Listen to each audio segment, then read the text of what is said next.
Okay, see, you are here.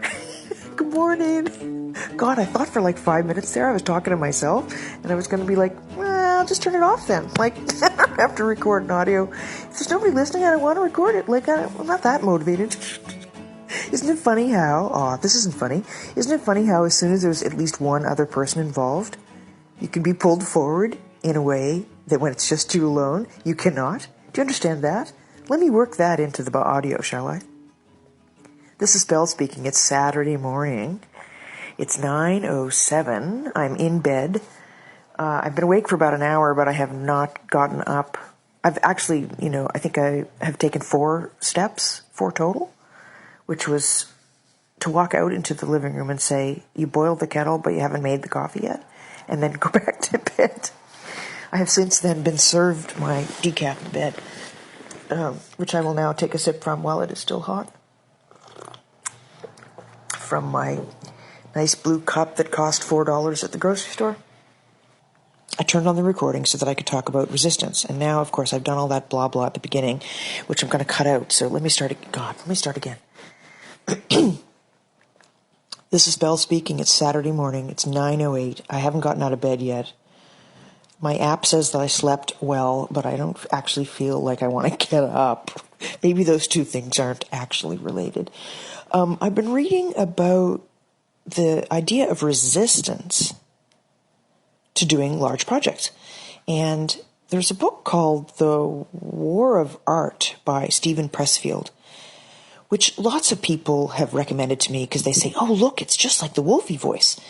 And in his book, resistance with a capital R is the thing that keeps you from doing your art in the world, your big work, like write your book, finish your dissertation, create your art. And what's so interesting to me in reading his book, well, first I have to tell you that I've owned the book for 15 years and then recently got a copy again and never read it. And when I first quit drinking and I opened the first few pages and I realized that he was describing something that sounded like the Wolfie voice, I didn't want to read it because I didn't want to read anything that was going to affect my own development of what I thought the Wolfie voice was. So fast forward now, however many more years, 8 years sober, 8.5, 9 in July 1st. I just got an email, just right this second, just got a text message that says, just a reminder, you have an appointment to get your first vaccine tomorrow. Thank you very much. Right in the middle of my broadcast. Hello. I know, but it's not till tomorrow, right? I don't have to get up now, do I? Here I am now 9 years later, having talked about Wolfie since about day 50. I was on day 50 when I started to call the voice in my head Wolfie. And here I am now, however many years later. And I'm reading this book. And I thought I was reading it about writing, right? Like how to get out of your own way, how to break through the block. And the parallel I want to draw for you today is when Steven Pressfield talks about resistance with a capital R. It's the voice that tells you not to be bothered, not to do the thing, not to write the book, not to make the art, not to make the screenplay, not to start the exercise program, and tells you to do it tomorrow, and tells you it'll be too hard. And Pressfield says in his book, that this voice will lie to you and is full of shit. Now, on the surface, that all sounds like Wolfie, doesn't it? Now it's not the right time, there'll always be a better time, that better time is tomorrow, and it keeps you from doing your best work. That's all true. The difference between a voice that we'll call the resistance, that keeps you from writing your book, and the voice in your head that thinks that drinking is a good idea, is that one of those voices, the resistance, capital R voice, is trying to keep you from writing a book. which will agree when you get to the end of your life, you will look back and you'll think, there are some things I could have done. Was I able to get out of my own way? If I had been able to get out of my own way, there's some things that I would have done if I could have just overcome the beginning, or if I just had a bit of momentum, or if I had a bit of encouragement, or I could have written another book if I'd had a writer's group, or if I hired a coach or an editor, and I get to the end of my life and I didn't write the third book. I only wrote 1.5 that nobody ever saw, and they sat in a drawer, is different by a magnitude of about 1,000 compared to a Wolfie voice, which is saying what? Drink now. Remove yourself from your life entirely. Disengage, please, from the active participation in your own life. Please anesthetize yourself so that you will not be coherent or able to make short-term memory. Please numb yourself to the point where you will wet the bed, where you will drink and drive, where you will drink and drive with your kids in the car, where you will have a voice in your head that thinks that drinking is a good idea when clearly it is not. And not only is that voice lying to you, obviously, but it's actually trying to kill you, like trying to drive your life into a wall. So to me, there's a big difference between resistance and Wolfie. Because resistance is, I just don't feel like cleaning the closet. I just don't feel like it. I know I'll feel better if I do it, but I just don't feel like it. And at the end of the day, whether or not you write the book is truly of no consequence if your mental health and your sobriety are not intact. Because to be unplugged from your entire life, not just a book, write a book or don't write a book. Open another store or don't open another store. Have another brilliant idea or have no brilliant ideas. We're talking about something that is on a more basic level like survival, which is being sober, which is giving up a product that removes you from your life, from the ability to live your life with intention, from your ability to make change in your life, from your ability to evolve, from your ability to learn, from your ability to have safe relationships. How many unsafe relationships do you have when you're over drinking? How many arguments do you have with people that you love when you're drinking? Or events that you drink through or sleep through or are hungover through? How many years of photographs? Are there pictures of you with a face that you know full well you were hungover? I want you to put that in one hand, and in the other hand put the resistance to not writing a book. So when people email me and say, do you see that Pressfield's been writing about this long before you? It's like, yeah, he's writing about a voice that doesn't want to take chances to grow. And how when we take some chances and grow, we generally feel better and we like the product on the other side. The bell voice of Wolfie is, there is a voice in your head that is actively trying to derail you. Not to not achieve a project, but to not achieve anything, including to not achieve life. Because if you overdrink and you're in the backyard and it's a summer afternoon and you've had a bottle and a half of wine and you think that it will be hilarious to get into the pool fully clothed at 10 p.m. and then you realize actually that jeans and shoes wet are very heavy. And then you realize that you're slightly into the deep end, a bit further than you should be. You can drown. You can drown in your own swimming pool. You can drown in your own bathtub. I'm not saying this to be like inflammatory or triggery. It's the truth. There's nothing sweet about that. There's nothing like I didn't write another book about that. So while there may be some parallels in I have a voice in my head that lies to me, sure. Okay, sure. But when I first was thinking of naming Wolfie, what's interesting is that I didn't have the Cherokee myth of the wolf you feed. There's two wolves in your head. They're having an argument. Which one wins? The one you feed. That was given to me by a comment on my blog after I started to talk about naming this voice.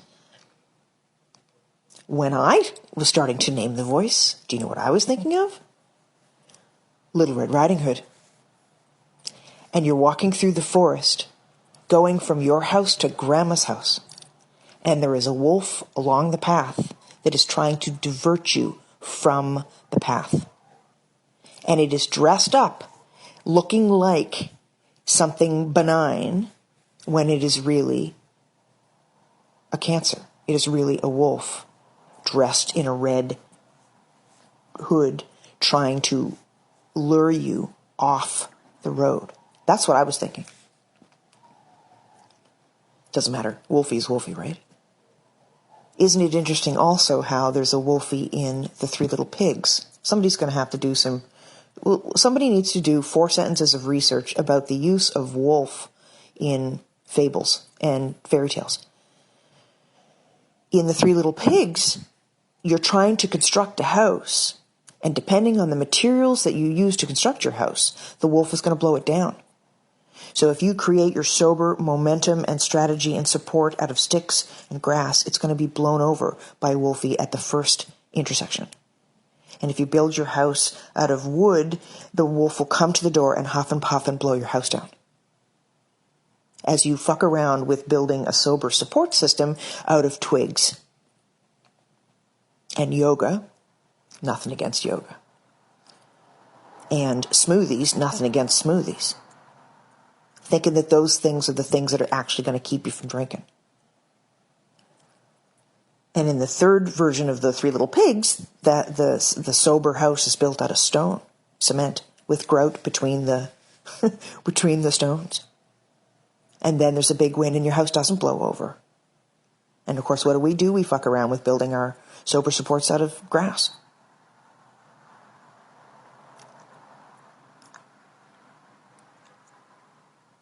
So when I named the voice in my head Wolfie, first it was just Wolf, and then it became fuck you, Wolfie. I needed something to yell back at. I needed a face that I could yell at. And what I didn't know at the time was that things like overwhelm were going to trigger me into hearing that voice more or louder. And what I didn't know at the time was that things like self-care were going to make it easier for me to resist the voice. So if I did nice things for myself, it was going to make it easier to resist the voice that was trying to lure me off the path. If I'd had enough sleep, if I'd had enough to eat, if I had clean sheets, if I did little self-care things for myself, it made it easier. That doesn't make any sense, right? It doesn't make any sense. The podcast that I just sent out to podcast subscribers yesterday, which you would get also if you were a new subscriber starting today, is about self-care versus self-indulgence. And what's the difference? Because lots of people struggle with what is the difference between self-care and self-indulgence. And so I recorded a whole audio on it. And if you are a podcast subscriber, or if you're not, you should go do that now, audiosober.com. Because if you sign up right now, that will be your first podcast. Your first episode will be the one about self-care versus self-indulgence and how to tell the difference. Because lots of times our head in the beginning can't tell, and the Wolfie voice will say, if I do this, it's actually self-indulgent. It's not self-care. So I sort of break it down and talk about how to identify which one is which. The wolf in fairy tales is depicted as manipulative and dangerous. He is either outright menacing or disguises himself as a good guy in order to trick the protagonist into thinking he's something he's not. Wolfie symbolism in fairy tales is often that of a cunning predator, an intruder in the home, and a threat to humans. There. There you go. There's a little Wikipedia for you this morning. Thanks, Lena, for doing a cut and paste for me. Good morning to Frankincense. Good morning to For My Life. It's hard to admit I have a part of me that is trying to kill me, but it's true. And I need to be sure it never gets the chance. Do you know that the part of you that finds it hard to admit that it's there is still the wolfy voice driving the car? Because if we were to look at your behavior based on fact, just fact, then it would be clear that when you drink, things happen to you that you don't want to happen. And that when you drink, your life is being derailed. That's just truth and fact, right? But that you have a voice in your head that argues with that and says, no, it isn't. No, it's not that bad. Other people have it worse than me. Or let's pretend that, let's just mimic the wolfy voice, shall we? You'll never amount to anything. You'll never be successful. You'll try to quit and you won't be able to. You suck. Other people can do it and you can't. Just one more time, it'll be different this time. Maybe if I drink alcohol that I don't like, it'll be easier. Maybe other people relapse, so I should be able to. This is ridiculous, right? Other people take heroin, so I should be able to. It's like, really? Who wants heroin? Who wants anything that comes with heroin? Really? What's the number of times you've taken heroin in your life? Oh, did you learn from other people's examples that it wasn't going to go in a good place? All of those addictive stuff, all that addictive stuff, right? All the hard drugs, especially. And then you think, oh, well, alcohol's legal, your head says. Wolfie says, alcohol's legal. It's like, yes. So is gasoline, and I don't drink it. Are you kidding? I mean, these sorts of rationalizations are excuses, but they are fabricated by the wolfy voice. It's not you. The real you, removed from yourself and looking at yourself in third person, would say, whenever I drink, I get something I don't want. So I'm going to remove things from my life that give me a result that I don't want. At the minimum, that's what you could say. At the maximum, you will say, this is trying to drive me into a brick wall. It's trying to lure me off the path that is my life, and I may not get back. I'm going to go dance with the wolf in the woods on my way to Grandma's? And what? Hope that I can get back later? Oh, because other people have managed to get back? Were they on a path and chose to walk off it? Or did they struggle for years trying to get on that fucking path and now will do anything, including listening to a Saturday audio, to be reminded that they have a head that thinks that drinking is a good idea and will try to take them off the path? Maybe if I only buy one bottle. I used to actually buy one bottle of beer, knowing full well that if I bought a 6-pack, I would drink more than I intended. This is when I first started drinking daily, so I knew that I wanted a beer when I came home from work, but I knew, this was age 20, I knew I could only have one in the house. So I would go to the store and buy a single beer and go home and drink it, because I knew then that I could not have 6 in the house. And I thought I was being responsible, and I thought it was funny that alcohol talked to me, and I made jokes about it. Oh yeah, no, can only bring home one. No, can't have it there. It says drink me. You know how chocolate chip cookies say eat me? Well, I got beer that says drink me. And I thought that was funny. Of course, anybody who's sober who hears that story, who heard that story when I was 20, anybody who was sober and heard that story when I was 20 would go, uh-oh. She doesn't know. She doesn't know that's the wolfy voice. She thinks that's her. She thinks she's in charge of an addictive, compulsive substance that's trying to suck her off the road. Suck her off the road. Suck her into going off the road. No, suck like a big giant wind suck. It's gonna, like those big windstorms when you're driving and it makes you feel like your car's blowing around. Yeah, it's gonna suck you off the road. And you're driving a moving vehicle going 80 kilometers an hour. That would be too fast. 100 kilometers, no, 80 kilometers, 60 miles an hour, 50 miles an hour, and it could suck you off the road. You could do major damage.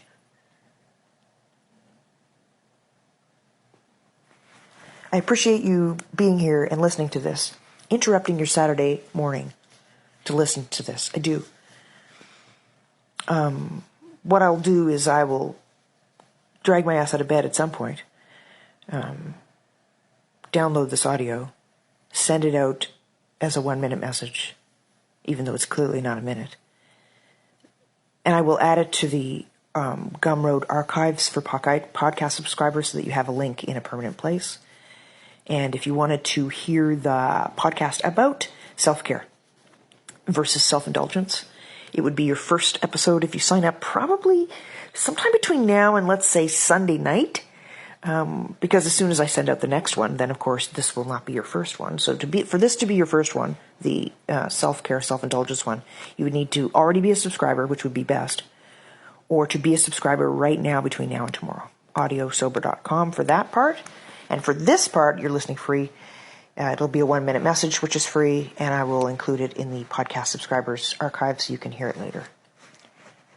Questions or comments, always welcome. Send me an email. Turns out this was useful. Would like to hear it.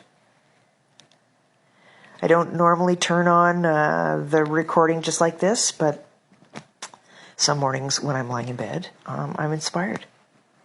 Or I'm lazy. And I think I better do some actual work.